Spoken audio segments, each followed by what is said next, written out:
আজকে আমরা যে বিষয়টি নিয়ে আলোচনা করব সেটা হচ্ছে বাংলাদেশের ভূপ্রকৃতি নিয়ে আলোচনা করব। তো আমরা জয়কুলি জিকে বই থেকে বাংলাদেশের ভূপ্রকৃতি নিয়ে আলোচনা করব, যেটা হচ্ছে সংক্ষিপ্ত আলোচনা দেওয়া আছে।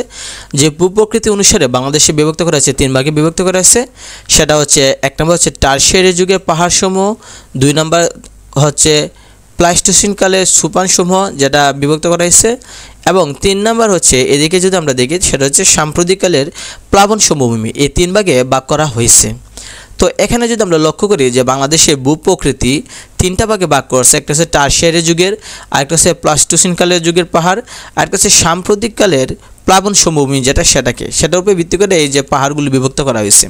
তো আমরা দেখি যে টারশিয়ারি যুগে পাহাড়সমূহ কোনটা। বাংলাদেশের দক্ষিণ পূর্ব, উত্তর ও উত্তর পূর্বাঞ্চলে পাহাড়সমূহ এই যুগের এই অঞ্চলে অন্তর্ভুক্ত করা হয়েছে। পাহাড়গুলোকে আসামের লুসাই এবং মিয়ানমারের আরাকান পাহাড়ের সমগোত্রীয় বলা হয়। বাংলাদেশের মোট ভূমির প্রায় 12% এলাকা নিয়ে এই পাহাড়গুলো গঠিত। তাহলে পরীক্ষায় আসতে পারে যে 12% এলাকা আছে কোন যুগের পাহাড়গুলো, সেটা হচ্ছে টারশিয়ারি যুগের পাহাড়সমূহ 12% এলাকা নিয়ে গঠিত। তো এগুলো দেশে দক্ষিণ পূর্বাঞ্চলে পাহাড়সমূহ আছে, সেটা হচ্ছে রাঙ্গামাটি, বান্দরবান, খাগড়াছড়ি, কক্সবাজার এবং চট্টগ্রাম। আর উত্তরাঞ্চলে পাহাড়সমূহ সেটা হচ্ছে ময়মনসিংহ, শেরপুর, নেত্রকোনা জেলা উত্তরাংশ, তারপর হচ্ছে সিলেট জেলা, মৌলভীবাজার, হবিগঞ্জ জেলাসমূহ হয়। তো আমরা যদি ম্যাপে লক্ষ্য করি, এখানে একটা খেয়াল করে দেখেন, যদি আমরা ম্যাপে লক্ষ্য করি যে টারশিয়ারি যুগে পাহাড় কোনগুলো, তাহলে একদম খেয়াল করে দেখেন যে সেটা হচ্ছে চট্টগ্রাম বিভাগে যতগুলো জেলা আছে এবং সিলেট বিভাগে যতগুলো জেলা আছে সেগুলো হচ্ছে আপনার টারশিয়ারি যুগের পাহাড়। আমি আবার বলতেছি যে টারশিয়ারি যুগের পাহাড়সমূহ যদি আপনাকে বলে যে কোন কোন জেলায় টারশিয়ারি যুগের পাহাড় রয়েছে, তাহলে আমরা শুধু চট্টগ্রাম যে বিভাগটা রয়েছে সেই বিভাগে যতগুলো জেলা রয়েছে এবং সিলেট যে বিভাগটা রয়েছে সেই বিভাগে যতগুলো জেলা রয়েছে সেই জেলাগুলোতে পড়ছে টারশিয়ারি যুগের পাহাড়সমূহ, এবং তাদের পরিমাণ হচ্ছে 12%। তো এতটুকুই যথেষ্ট, এইটা জানলেই যথেষ্ট যে টারশিয়ারি যুগে পাহাড়সমূহ কোনটা। শুধু চট্টগ্রাম এবং সিলেট এই 2টা বিভাগে যতগুলো জেলা আছে সবগুলো টারশিয়ারি যুগের পাহাড়, যেমন রাঙ্গামাটি, বান্দরবান, খাগড়াছড়ি, কক্সবাজার, চট্টগ্রাম। আর এদিকে আমরা যদি খেয়াল করি তাহলে সিলেট, মৌলভীবাজার, হবিগঞ্জ, সুনামগঞ্জ এইগুলো অন্তর্ভুক্ত। এর ভিতরে কিন্তু ময়মনসিংহ এবং শেরপুর, নেত্রকোনা এটাও অন্তর্ভুক্ত। কারণ এটাও আপনি যদি ম্যাপে লক্ষ্য করেন তাহলে দেখবেন যে এই যে অংশটা দেওয়া আছে এই অংশগুলোর মধ্যে আপনার ময়মনসিংহ, নেত্রকোনা এবং শেরপুর এটা অন্তর্ভুক্ত আছে। আচ্ছা, যাই হোক। আর আমরা যদি প্লাইস্টোসিনকালে পাহাড়সমূহ দিই, যে প্লাইস্টোসিনকালে সোপানসমূহ কোনগুলো, সেটা হচ্ছে আপনার উত্তর পশ্চিমাঞ্চলে বরেন্দ্রভূমি, মধ্যভাগে মধুপুর, বাওয়ালের গড় এবং কুমিল্লা জেলার লালমাই পাহাড় এর অন্তর্ভুক্ত। তো এখানে লেখা আছে যে এই অঞ্চল বাংলাদেশের মোট ভূমি প্রায় 8%, অর্থাৎ প্লাইস্টোসিন হচ্ছে 8% অন্তর্ভুক্ত এই বাংলাদেশের যে জেলাগুলোর মধ্যে পড়ছে। তো প্লাইস্টোসিন কালের সোপানসমূহ প্রায় 25,000 বছর পূর্বের কথা বলা অন্তর্ভুক্ত আছে। তো এদিকে যদি লক্ষ্য করি তাহলে দেখবেন যে বরেন্দ্রভূমি, মধুপুর ও বাওয়ালের গড় এবং লালমাই পাহাড়, এই যে 3টা নাম আপনি উল্লেখ করতেছেন, যে এই দেখতেছেন এই 3টা নামের মধ্যে অন্তর্ভুক্ত যে প্লাইস্টোসিন কালের সোপানসমূহ। একটা হচ্ছে বরেন্দ্রভূমি সাধারণত আমরা উত্তর পশ্চিমাংশে অবস্থিত, মধুপুর এবং বাওয়াল যেটা টাঙ্গাইল এবং ময়মনসিংহ জেলার অন্তর্ভুক্ত, এবং লালমাই পাহাড় যেটা কুমিল্লা জেলার ময়নামতিতে অন্তর্ভুক্ত। তাহলে আমরা উপর দিকে যদি লক্ষ্য করি তাহলে টারশিয়ারি যুগে পাহাড়সমূহ আমরা তো বললাম যে চট্টগ্রাম এবং সিলেট বিভাগ, আর এর পরিমাণ হচ্ছে 12%। আর প্লাইস্টোসিন কালের পাহাড়সমূহ যদি আমরা খেয়াল করি তাহলে সেটা হচ্ছে 8%, এবং সেটা হচ্ছে বরেন্দ্রভূমি, মধুপুর, বাওয়ালের গড় এবং লালমাই পাহাড়। বরেন্দ্রভূমি হচ্ছে রাজশাহী বিভাগে পড়ছে। বরেন্দ্র মানে হচ্ছে রংপুর, দিনাজপুর, রাজশাহী অঞ্চলটাকে বোঝানো হয়। তাহলে বরেন্দ্রভূমি রাজশাহী বিভাগে অবস্থিত, মধুপুর এবং বাওয়াল হচ্ছে টাঙ্গাইল এবং ময়মনসিংহ জেলায় অবস্থিত, আর লালমাই পাহাড় কুমিল্লায় অবস্থিত। এই 3টা জায়গায় প্লাইস্টোসিন কালের সোপানসমূহ পাহাড়সমূহ অন্তর্ভুক্ত। আর সাম্প্রতিককালে প্লাবন সমভূমি হচ্ছে বাংলাদেশে বাকি যত জায়গা আছে সব জায়গাটাই সাম্প্রতিককালে সম্প্রতি এই পাহাড়গুলো হয়েছে, যার পরিমাণ হচ্ছে 80% দেওয়া আছে। তাহলে আমরা বুঝতে পারলাম যে পাহাড় থেকে যদি কোনো প্রশ্ন আসে ভূপ্রকৃতি অনুসারে যে 3 ভাগে ভাগ করছে ভূপ্রকৃতিটাকে, একটা টারশিয়ারি, একটা প্লাইস্টোসিন কালের, আর একটা হচ্ছে সাম্প্রতিক।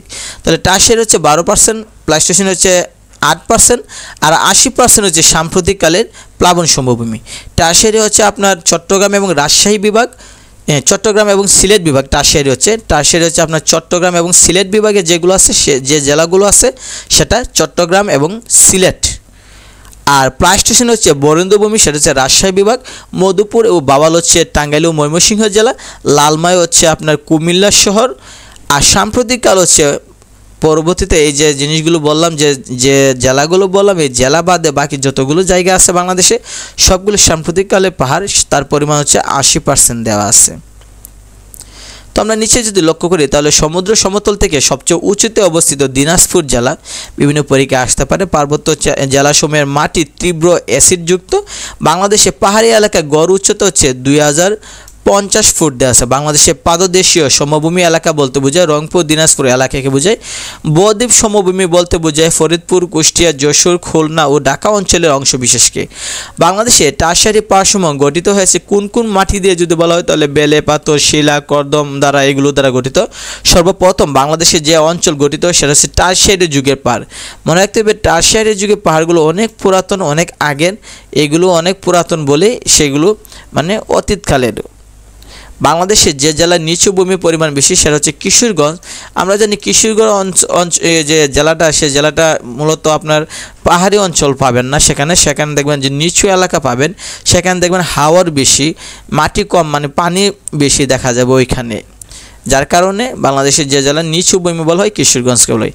আর বাংলাদেশের মানে বৃহত্তম এবং সবচেয়ে উঁচু পাহাড় যদি আমরা বলি সেটা হচ্ছে ময়মনসিংহ জেলায় গারো পাহাড়টা হচ্ছে সবচেয়ে উঁচু পাহাড়। বাংলাদেশের যে অঞ্চলে ব্যাপক বালিয়াড়ির মানে জিও টিউব উপস্থিত দেখা যায় সেটা হচ্ছে কক্সবাজারে।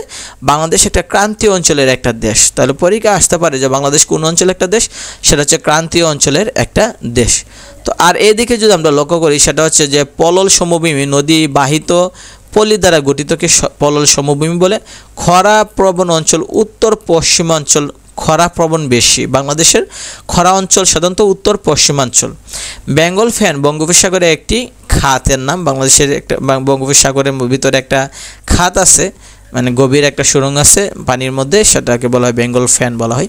বাংলাদেশের নিম্নাঞ্চল সাধারণত প্লাবন সমভূমি, সবসময় ডুবে থাকে নিম্ন অঞ্চল, যেমন কিশোরগঞ্জ জেলাটা।